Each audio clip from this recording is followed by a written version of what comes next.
Great. Glad to have everyone here today. Thanks a lot. I'm sorry, but it's Andrew and I. We don't have Ira, we don't have Johnny, but we do have Alon, which is way better. They're not here, so I can say it. Yeah, let's trash those guys. Yeah, they aren't here, so we can make fun. It's like when someone's not there, they get to do all the work after we leave. So Ira's taking his daughter to college, right? Yeah, Ira's taking his daughter to college, and Johnny had an appointment, so we're going today. Thanks, everyone, for coming again to the Exit Your Way Business Roundtable. If it's your first time, glad to have you here. If you've been here a long time, glad to see you coming back. And, man, we appreciate it and really love the be able to talk with you today and do some things. What we're going to do today is different than we've done before because we're gonna talk about building relationships and do some little networking exercise to help people get to know each other better. So just before we go into networking here, we're going to talk just a moment, and then I'm going to give you a number one or a number two. And what we're going to do is we're going to go, number ones are going to move right to the table to the right, and number twos are going to move left. And we're going to swap tables, and we're going to go through probably 3-4 rounds of networking. And if we get so we're all back together again, hey, we'll be done. So we're going to do that. And we're going to ask each other some questions. We're going to tell people about ourselves and really try to get to know everyone in here a little better if we haven't already. And this is something that if this becomes popular, we may do this once a month or every other month or something like that. So you'll bring in your friends and other people that would be good in here to help them and to help us all continue to get better at learning how to come to a networking event and build some relationships from it. So, Andrew, anything else? Yeah. Alon, turn it over. Yeah. We'll let Alon talk a little bit because Alon, we thought we'd bring him in because of his keen ability to help create deeper relationships. And so, Alon, if you could take it from there, it'd be awesome. Thank you.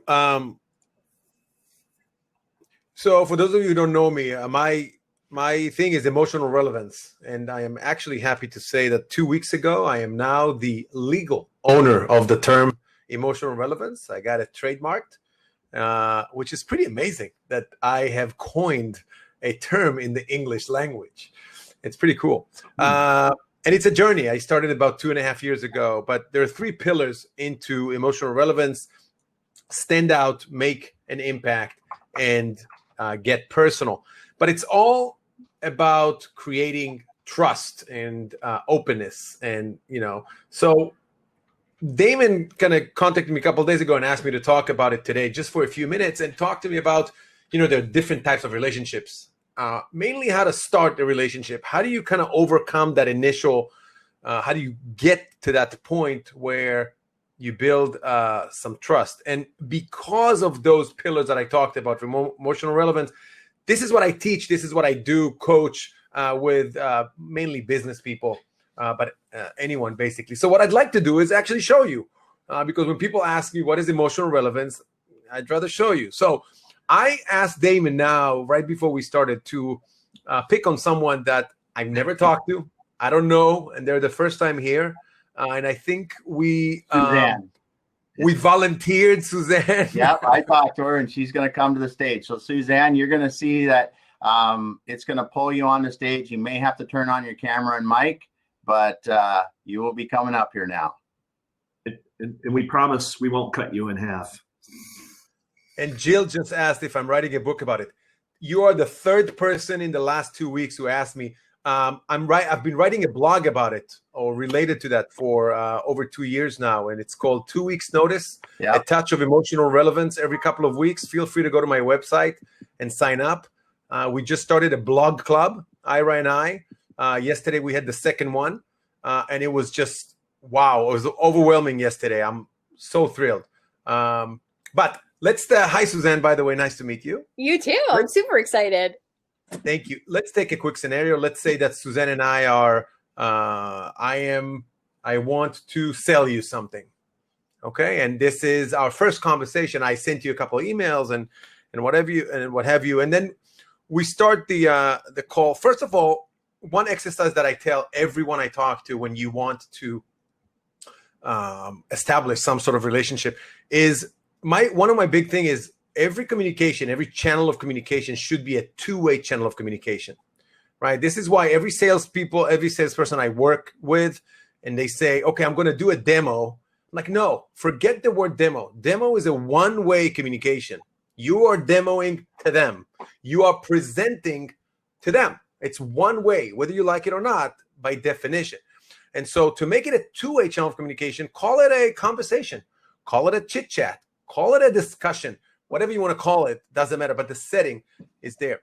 And the other thing is right before you start a conversation, a meeting, a sales pitch, whatever it is, think about, and literally I do that myself, right? Take a deep breath and I'm thinking, it's a Wednesday evening. I just finished a long day at the office or I'm traveling, doesn't matter. And I just wanted some downtime and I go to a local bar before I hit my hotel and I sit at the bar and I get myself a beer. Damon, what beer is it? If it would be me, if I'm in the Northwest, it'd be a Widmer Hefeweizen. And if I'm not, I would have to see what local amber or porter they have. The important thing is to really imagine, because when you imagine it, you can actually feel how cold it is when you hold it, right? And that calms you down, right? You're thinking about it. And then all of a sudden, okay, there's a person next to me on the bar, and she turns around by mistake, and she bumps my hand, and I drop the beer, and it all spills. And I'm kind of with a look of, really? But that person next to me who made me spill my beer, my drink, goes to the bartender and goes, please get him another beer. It's on me, of course, and I apologize. And then at that moment, I turn to her and I kind of just, I'm still just want to be by myself. But she turns to me, she goes, I'm sorry, what's your name? And I say, my name is Alon. And what's yours? She goes, Suzanne. And then she goes, what do you do? Now, I can guarantee everybody who's listening here can feel the vibe completely changed. Yep. And at that vibe, you should start the conversation because you are now in a friendly mode, friendly conversation. You're not selling. You're not trying to convince. So now, Suzanne, you don't know me for Adam. You don't know me for anything. 1 to 10, level of trust that you and I have right now. You have towards me, level of trust, 1 to 10. 1. 1.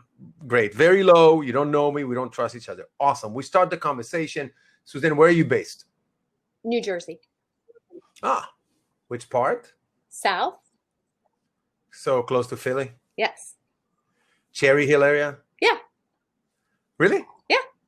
That's awesome. And are you from there originally or? Yes, but I spent a lot of time in California. Which part? San Diego. No kidding. Yeah. So I moved to the U.S. for the first time in 1993. And I spent a year in San Diego.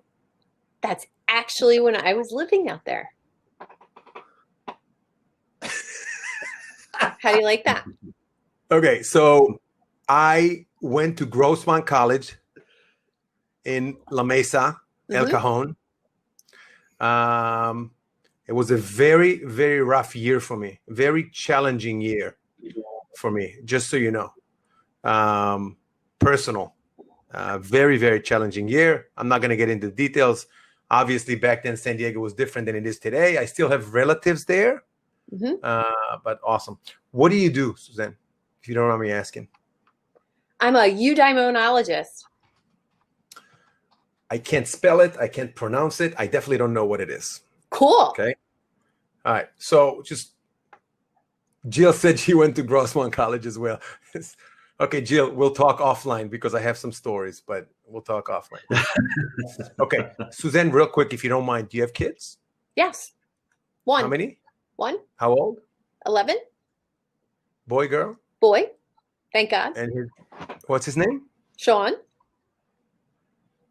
Sorry, Damon, what happened? My son played baseball at Grossmont College 2 years ago for a week. This is nuts. This is fun. I want to pause. I want to pause for 1 second, real quick. Yeah. And Suzanne, please be honest. Yeah. 1 to 10 level of trust right now. 5, 6. Okay, guys, this should blow your mind. This gives me chills, and I do that for a living. Mm-hmm. This should blow your mind because I still don't know Suzanne really. Okay, I don't know, and it took, by the way, 2 minutes and 42 seconds because I was, and this should blow your mind. And this is what I teach, and I'm so glad I got the opportunity to show it. I have the chills. I assume some of you have the chills, but here's the thing: the 3 pillars I talked about at the beginning, right? Stand out, make an impact, and get personal. Each one of them is a whole, of course, bunch of stuff in there.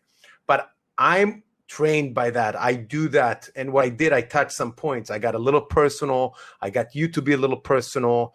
Now, I'm lucky because I know New Jersey pretty well. I've been around. Mm-hmm. I happened to spend a year in San Diego. Swear to God, happened. But the point is to try to pick on those things. Yeah. Now, also, we're talking about no commitment. There's no selling. It's all questions that Suzanne feels completely, she doesn't need to think about the answers, right? And that gets her. By the way, I would never, and none of you here ever get to ask Suzanne within 4 minutes of first conversation about her son or about personal information, because we are programmed not to do that in corporate America, right? Just me asking her that is a little different, right? It's a little personal, right? It's not too intrusive, and it's okay. And it's especially okay after I shared some personal information. Yeah. Ladies and gentlemen, Suzanne, thank you very much. You're welcome. Awesome. Man. That's awesome. Great. And this is something that we wanted to cover, because a lot of people, I'm believe it or not, I don't like networking events because I don't, the things that you're going to say, and we don't want to feel too programmed. We want to be real natural about it. And Alon is very natural in the way he understands and really the questions he asks and those things. And we wanted to go over some of those techniques today. And I don't even like to use that word, because when you understand how to do it naturally as he does, and learning from him, trying to do better, it really becomes easy if you do it that way. It's about understanding people. And we've all, as he said, in the US, we get programmed so much to not be personal at all in business.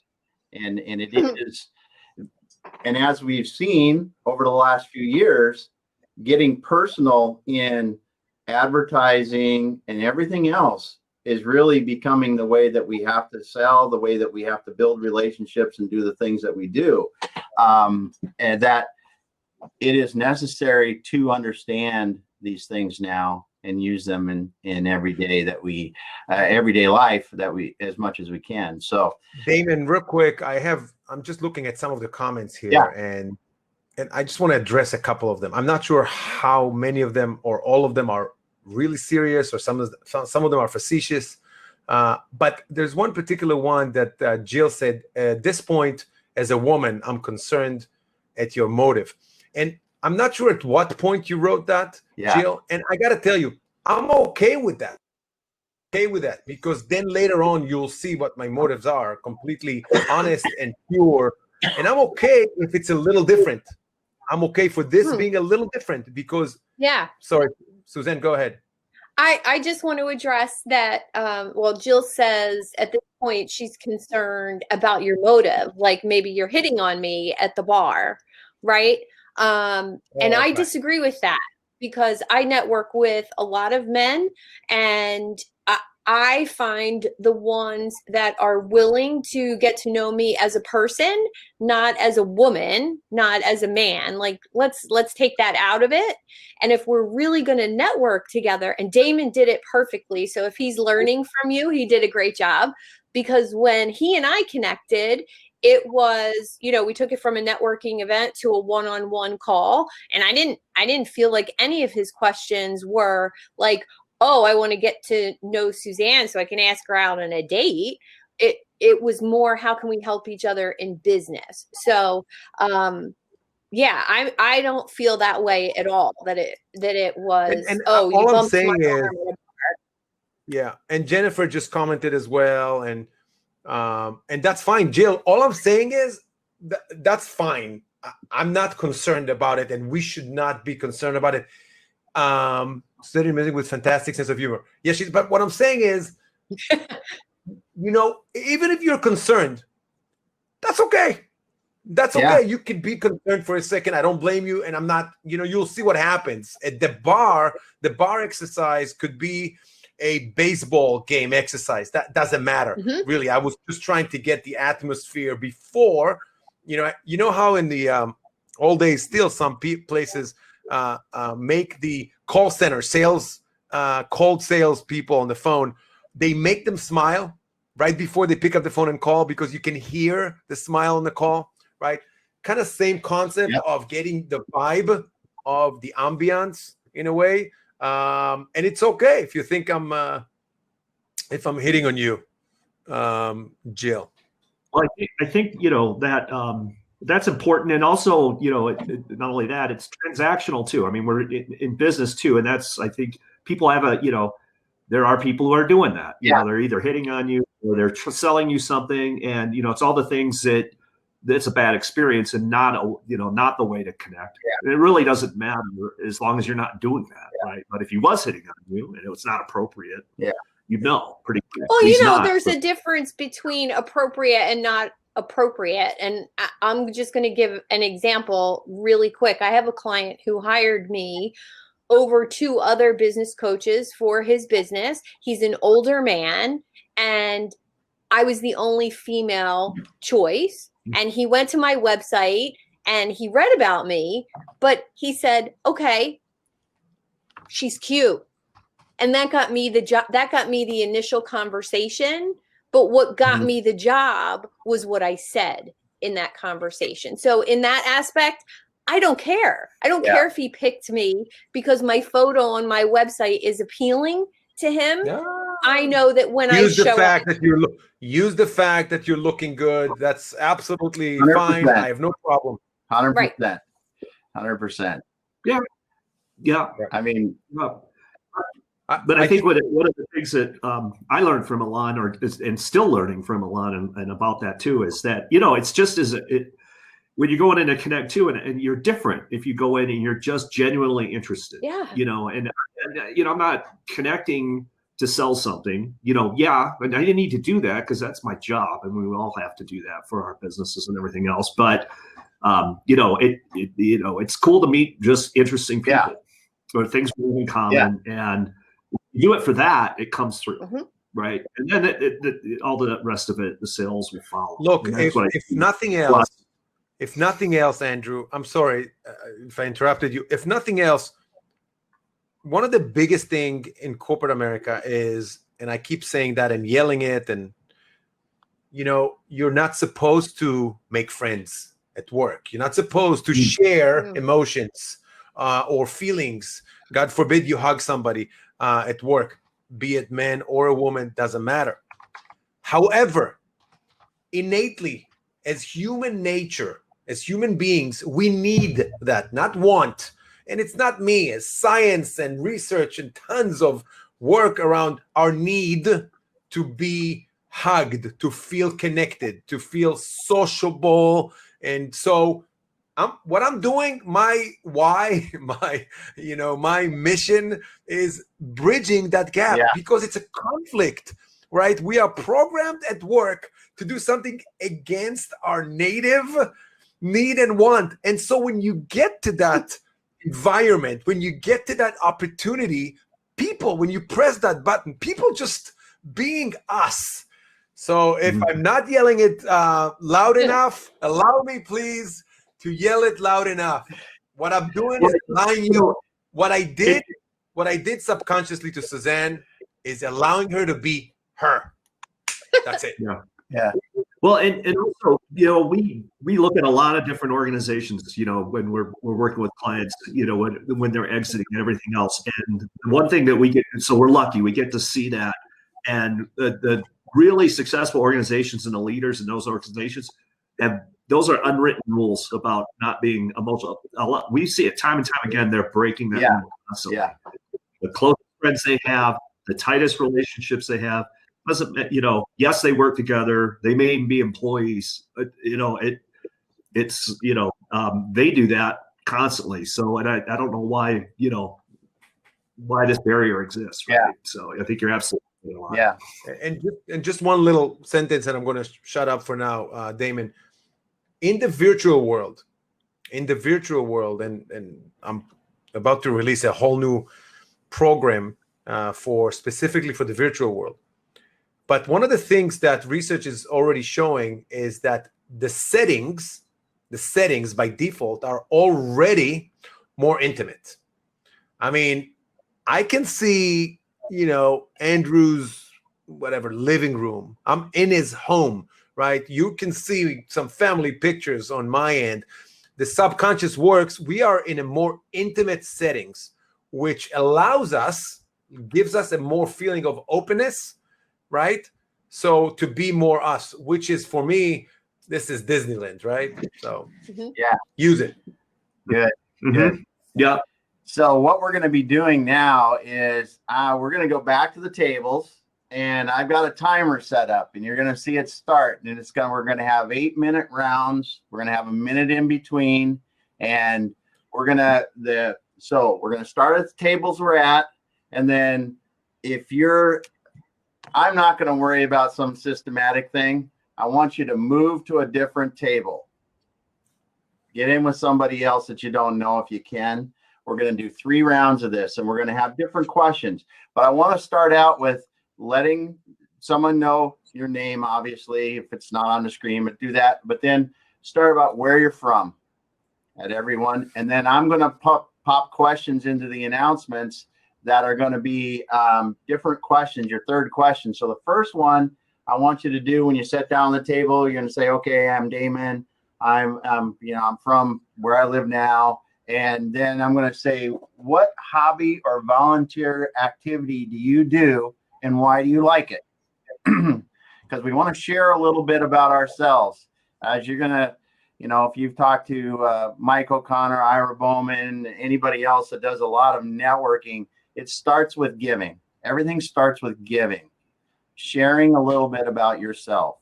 Sharing something a little bit personal, as Alon says, helps to get this thing started and doing more. So we're going to do that. And then when the timer goes, I'm going to put up the announcement for the third question. You're going to get to the next table. You're going to say your name. You're going to say, where are you from? And then we're going to have another question. And we're going to do a third question. And if we can get to a fourth one, maybe, then at the end of this, we're going to be at 8:45, 8:50. We're going to end up quick. We're going to give everyone 5 to 10 minutes to wrap up any other networking they want, and we're done at 9. We're not going till 9:30 today.